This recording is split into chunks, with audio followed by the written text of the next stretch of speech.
guest of ours, Keaner Boyce. He is going to be tying a Rockchuck Hopper. And Keaner, would you like to explain it a little bit? Well, this is a very simple pattern. It has a body of polypropylene yarn, a short palmered hackle, a ground palmered hackle, and then the wing is made of Rockchuck, which, unlike deer hair, when you pull down on it with a thread, will lay down flat, so it gives it a profile in the water just like a hopper. And then I make a head of deer hair like you would make on a muddler. And it floats like a cork, very simple, very durable, and it works. Great. First he ties in the thread at the back of the hook, leaving a long tag end, which he will use later to reinforce the hackle. And he ties in a couple half hitches to lock it in. Next he is tying in a dubbing loop, which he will use later to dub the body. So first you tie in the loop and the tag end and leave that hanging out the back of the hook, which will all be used later on in tying this fly. Once you get that done, you will first tie in the brown hackle, size 14. You will tie that in towards the back, a little before the loop and the tag end. And he does a couple more half hitches here, locking it all into place. And then he will take some dubbing, and he will use the dubbing loop that he previously tied in. And he will place this dubbing in between the loop, keeping it to stay inside the loop, which he will then take a pair of hackle pliers, clipping that right at the end of where his dubbing is on the loop, and he will start to spin. Now the reason he does this is so that he can create a dubbing brush, so to speak, so he can form the body of the hopper. The more that you spin it, the tighter that the dubbing will get, and creating a more uniform body. You'll spin this for quite a while. You can also use your fingers, as he's doing here, to get it a little tighter. He will then start wrapping the dubbing brush, creating the body. He starts behind the hackle to where kind of leaves the back end of the fly nice and clean. Once you get up to the hackle, you'll come move in front of it,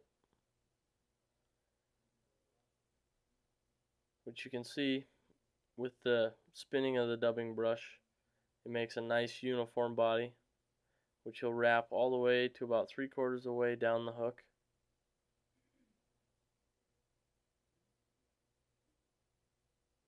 Once you get down to where you need to be, you will tie this off.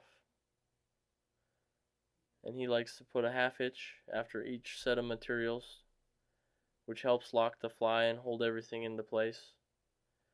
Once you get your half hitches tied, you can trim off the dubbing loop with the dubbing left that you didn't use. And next you will take the hackle and you will palmer this, making a nice even wrap down the body of the hook, skipping every other space from where he dubbed.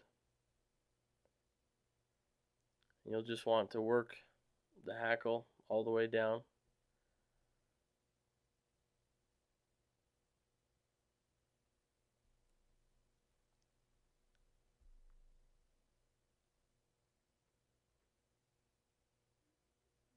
You will tie this down to about 3/4 of the way down where you stop the dubbing, and then you will lock that in place, which he will then again use a few half hitches to secure the hackle.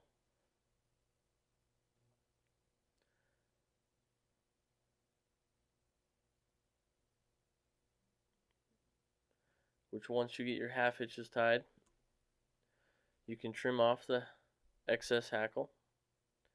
And now he will come back to the tag end of thread he used, and he will wrap that down the hackle, kind of like a lot of guys do with wire on streamers and whatnot to reinforce the hackle so that when a fish takes, it doesn't strip the hackle down and then the fly is no good anymore.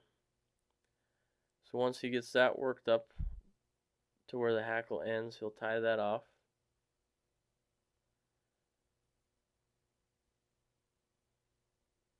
And he will then again do another half hitch, locking all those materials in place.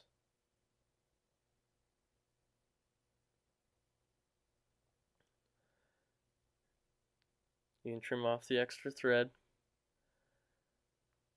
Do another half hitch to make sure everything's secure.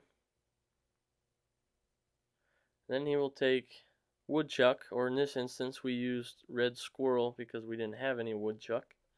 Woodchuck's a little nicer because it lays flat and makes the fly just a little bit better. But you can also use Squirrel if you don't have any Woodchuck. And he will wrap that in tight right where the dubbing ended off. He will then do a half hitch, locking that in place.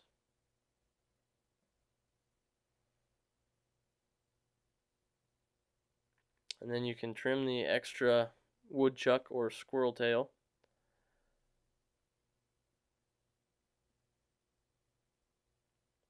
And you want to make sure all that's wrapped down nice and tight and locked in place so it doesn't come undone or spin around the hook, which he then does another half hitch, locking that in place.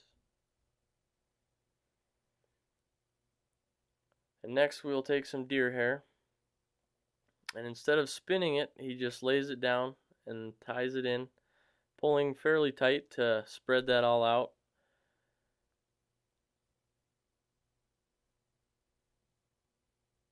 And then you will pull it all back, and you'll do 6 to 8 wraps in front of the hair, making sure that's all locked in nice and tight. And then that's pretty much the end of your fly, and he will now whip finish it, which after this you will want to trim the deer hair down to creating the head of the hopper, which you will now see here.